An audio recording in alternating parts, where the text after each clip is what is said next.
Hey guys, it's Tom Baker here. This is Chasing Cars, and over in crossover land, we have a lot to talk about because overnight a new Toyota Highlander or Toyota Kluger has been revealed at the New York Auto Show. Now, I'm not in New York, I'm here in Sydney, but we still know almost everything there is to know about this new large crossover SUV, so let's get into it.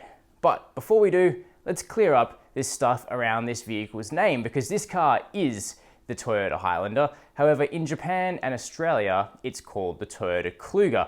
Why is that? Well, that's because Hyundai owns the naming rights to the word Highlander here in Australia, so it's the Kluger. However, in other markets, including in the US, it's the Toyota Highlander, so hopefully that clears things up. The Kluger is already one of the biggest SUVs on Australian roads, but this new generation is another 6 centimeters longer. This crossover is American made and it caters mainly to American tastes. That said, Australians are showing that they also really love a big family bus. In 2018, the outgoing Kluger managed almost 15,000 sales here, or 13% of the large SUV market. To put that in perspective though, in the United States, almost 250,000 Highlanders, remember that's the Kluger, was sold last year. Anyway, the new generation car ditches an old platform and now rides on the Toyota New Global Architecture, or TNGA, which has been the main thing that makes the new Camry, CHR, Corolla, and even Prius so good to drive. So it should make the Kluger Highlander more competitive with the Mazda CX-9 for driving dynamics. TNGA will give the new Highlander a lower center of gravity, a far stiffer body, and a more polished chassis. That said, it may not cut out too much weight. Toyota hasn't said yet. Outside, it's clear that the new Kluger Highlander takes inspiration from the design of the new RAV4 crossover, though it has been softened quite a bit in this larger vehicle. Around the back, the taillights are almost Lexus-like, while 20-inch wheels are the biggest ever to be offered on a Toyota. Inside, there are still 3 rows of seating with about 3 centimeters of extra legroom in that third row. Up front, the uber-popular shelving system from the outgoing Kluger on the dashboard has been largely retained underneath an optional 12.3-inch touchscreen, which Toyota say is the biggest in the large SUV class.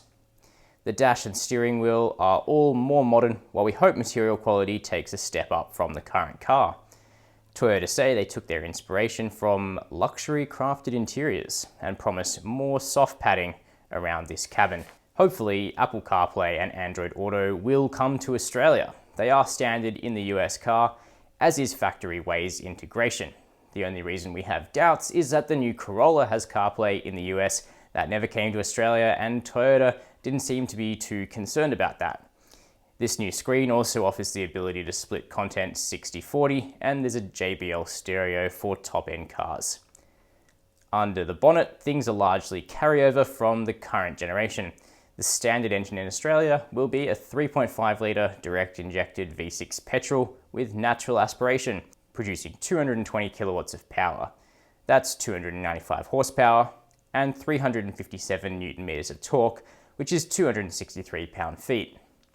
However, it is possible that Toyota Australia will also take the 4-cylinder hybrid option for the first time, though this has been around in the US for quite a few years. This is basically a beefed up version of the Camry hybrid powertrain, a 2.5 litre petrol paired to an electric motor, producing a total of 180 kilowatts of power or 240 horsepower. Importantly, the Highlander hybrid is rated at around 7 litres per 100 kilometres of consumption in the US, which would give Australians a much more economical Kluger option, given the V6 in our testing currently uses almost double that amount of gasoline. The hybrid also has a sport mode that automatically sends electric boost when you hit the accelerator to make for more sprightly acceleration. The choice of all-wheel drive or front-wheel drive will remain, with both an everyday mechanical all-wheel drive system that can distribute 50% of torque to the rear axle, or a new option of a dynamic torque vectoring all-wheel drive system with drive mode select, and we think this may be the hybrid all-wheel drive system used on the new RAV4. While it's almost certain that every Kluger Highlander in Australia will be fitted with AEB with pedestrian detection, adaptive cruise control, active lane keep assist, traffic sign recognition, and auto high beam, it is likely that blind spot monitoring and rear cross traffic alert will be fitted to mid-tier cars and above.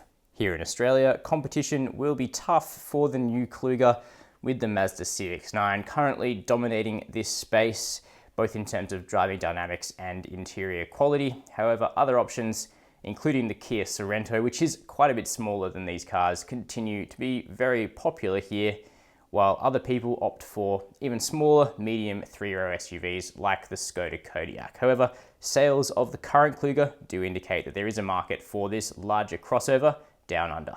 As for pricing, the current generation of the car in Australia spans from about $45,000 at the low end to $70,000 at the top end. We would expect the incoming car to largely mirror these prices, perhaps with a slight bump, and also the possible inclusion of a hybrid will mix things up a little bit, but we still think it'd be possible to get into a low-end Kluger for under 50,000 Australian dollars. So that's everything we know so far about the 2020 Toyota Highlander, or as it's known here in Australia, the 2020 Toyota Kluger. Now, Toyota Australia have confirmed that the new Kluger will be coming down under, though timing on a launch is currently up in the air. If I was a betting man, I'd put my money on summer 2019-2020 here in Australia, which is around Christmas time in the Southern Hemisphere. Now, if you haven't already, please subscribe down below to Chasing Cars and hit that notification bell so you never miss one of our uploads. Feel free to leave me a comment. Let me know if you like the formula of introducing a few new news videos or any requests you've got for the channel. And as always, thanks for watching Chasing Cars.